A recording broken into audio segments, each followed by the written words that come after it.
আমাদের সামাজিক চিন্তা ভাবনায় বেশিরভাগ ক্ষেত্রেই দেখা যায় যে মেয়েদের যখন আপনার পিউবার্টি চলে আসে, অর্থাৎ বয়ঃসন্ধি কাল যখন শুরু হতে না হতে বাবা মার মাথায়, বিশেষ করে গ্রামগঞ্জে, বিশাল চিন্তার ভাব চলে আসে যে আমার মেয়েকে বিয়ে দিতে হবে। সেক্ষেত্রে দেখা যায় যে বাবা মারা চিন্তায় পড়ে যায়, যৌতুক দিতে হবে, ভালো ছেলে তৈরি করতে হবে। আপনার এক্ষেত্রে অনেকেই চিন্তা করে না যে 13-14 বছর বয়সের একটা মেয়েকে যখন আমি বিয়ে দিয়ে দিব, একে তো মেয়েটা অপরিণত বয়স, প্লাস হচ্ছে মেয়েটা বয়ঃসন্ধিকাল মাত্র শুরু হয়েছে, অর্থাৎ টিনেজটাও শেষ হয় নাই, অর্থাৎ তার যে স্বাভাবিক শারীরিক বৃদ্ধি চলছে সেটাও কিন্তু আপনার কমপ্লিট হবে না। যার কারণে মেয়েটা কিন্তু আপনার পরবর্তীতে মা হতে গেলে বিভিন্ন ধরনের ঝুঁকির মধ্যে পড়ে যাবে। গর্ভধারণের ক্ষেত্রে তার ঝুঁকি হতে পারে। সেক্ষেত্রে দেখা যায় যে অনেকাংশে গর্ভকালীন সময়ে গিয়ে মেয়েটা ক্ষেত্রে দুর্ঘটনাজনিত কারণে মেয়েটা মারা যেতে পারে, অথবা মেয়েটা ডেলিভারির সময় গিয়ে মারা যেতে পারে, বাচ্চাটা অপরিণত হতে পারে, বাচ্চাটার মৃত্যুর ঝুঁকিতে পড়তে পারে, অনেক সময় বাচ্চা মা দুইজনই মৃত্যুর ঝুঁকিতে পড়তে পারে। এই জন্য বাংলাদেশের আইনত গাইডলাইন অনুসারে 2014, 2015, 2016 বিভিন্ন খসড়া বিধানের সমীক্ষা অনুযায়ী জরিপ করে দেখা গিয়েছে যে 18 বছর থেকে 20 বছর বয়সটা হচ্ছে মেয়েদের জন্য বিয়ে দেওয়ার জন্য উপযুক্ত সময়।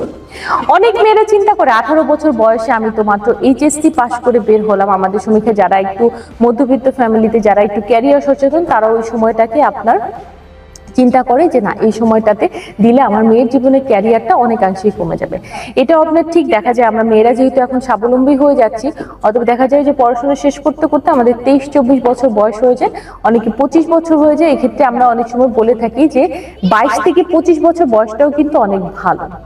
এবং যেটাই হোক না কেন, ধারণা করে হয়ে নেওয়া যে 28 থেকে 30 বছর বয়সটা হচ্ছে আপনার বিয়ের জন্য উপযুক্ত বয়স। কারণ 30-এর মধ্যে আপনার যদি আপনি চিন্তা করেন যে আপনার ক্যারিয়ার, প্লাস যদি আপনি চিন্তা করেন যে আপনি একটা বাচ্চা নিবেন, সেক্ষেত্রে মায়ের কোনো সমস্যা হবে না, বাচ্চার কোনো সমস্যা হবে না, সেটা অবশ্যই 30 বছর বয়সের মধ্যে কমপ্লিট করতে হবে। সেক্ষেত্রে দেখা যায় যে বাচ্চা সুস্থ থাকা, মা সুস্থ থাকার আপনার অনেকাংশেই বেড়ে যায়, এবং পাশাপাশি হচ্ছে ক্যারিয়ারটাও অনেক উজ্জ্বল হয়ে যায়।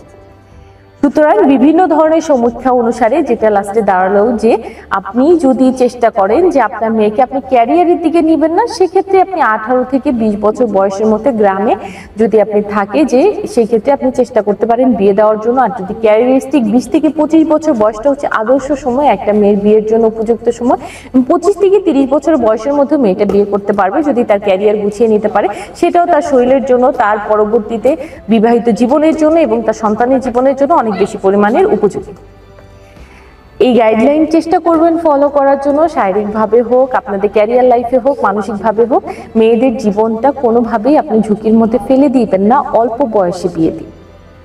আজকে এই পর্যন্তই, ভালো থাকবেন। আসসালামু আলাইকুম।